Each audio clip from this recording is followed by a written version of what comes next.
strong or weak? An illusion? Who of you would describe yourself as a strong person? Or maybe other people see you as strong while you yourself feel quite weak at times. When I saw the title, The Strong and the Weak, a book written by Paul Tournier, my mind instinctively divided people into two kinds, the strong and the weak, the resilient and the fragile, the successful and the failing. But Tournier, a Swiss doctor, psychotherapist, and Christian writer, dispelled the obsession with fixed identities. He believed that human beings cannot be reduced to isolated traits. We are not meant to be one-sided, but paradoxical creatures in whom opposing qualities coexist continuously. For him, life is not either or, it is both and. Therefore, we do not possess either strength or weakness, but both strength and weakness simultaneously, often hidden from ourselves. This paradox is not a problem to be solved, it is a reality to accept. Tournier demonstrates this by describing a scene in a restaurant. I could identify with this mum so well from my own experiences. In this incident, the child refuses to obey his mother. He begins to cry while resisting her so that the struggle escalates into a public tantrum.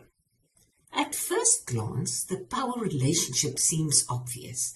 The mother is strong, an adult and the authoritative figure, socially responsible for the child, and the child is weak, dependent, and immature. Yet as the scene unfolds, the power shifts. The mother's fear of public judgment, embarrassment, and loss of authority begins to dominate her reactions. Her persona, the social self she presents to the world, has entered the conflict. She's no longer dealing only with her child, but with the gaze of others too. The longer the struggle continues, the more exposed, humiliated, and vulnerable she becomes. Precisely then, the apparently weak child gains power. By sensing his mother's embarrassment by the restrictions of the public setting, now the situation is no longer simply about a disobedient child. It becomes a psychological battle in which the mother's own weakness is exposed. The strong becomes weak. The weak becomes strong. This perfectly illustrates Tournier's central thesis. Strength and weakness are not fixed traits that belong permanently to different people, but dynamic forces that shift and interact with every person and in every relationship. The central theme of The Strong and the Weak is the paradox of human wholeness. For Tournier, true strength is not the absence of weakness, but the ability to face weakness truthfully, without shame. Many people wear masks to appear strong, successful, capable, confident, while hiding their deep inner weakness and fear. And those who seem weak should not be ashamed of their vulnerability, as they may carry unexpected inner strength like endurance, emotional honesty, humility, and spiritual depth. Tournier became famous for what he called medicine of the person, a holistic approach where the whole person is treated, not only the symptoms or the body as a machine, but also the mind and the soul. According to him, true healing can only begin when a person feels truly heard and accepted, when you understand the person's inner life, his story, his relationships, fears, and emotional wounds. He was not so much interested in helping people to become stronger, but rather to help them to become more whole.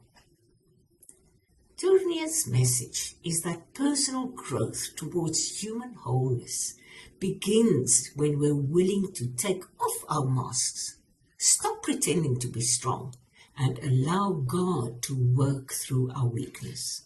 The so-called strong and the weak need genuine connection and spiritual truth to become whole, as true strength includes weakness, and admitting weakness is not failure, but often the beginning of maturity, connection, and even faith.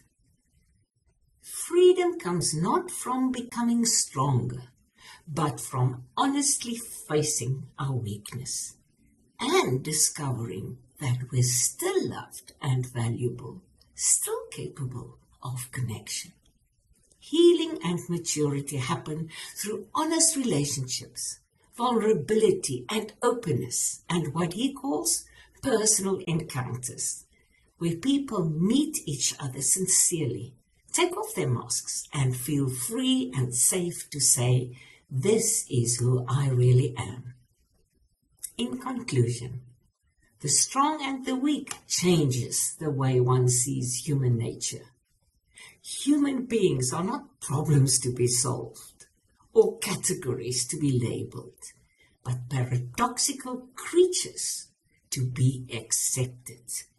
We are all strong and weak, often at the same time. Life is not an either-or reality, but a both-and reality to be lived. Tournia believes that true strength is not to be found in the hiding of our weakness, but in having the courage to face it honestly and allowing it to become a doorway to deeper connection, greater maturity, and a more authentic life.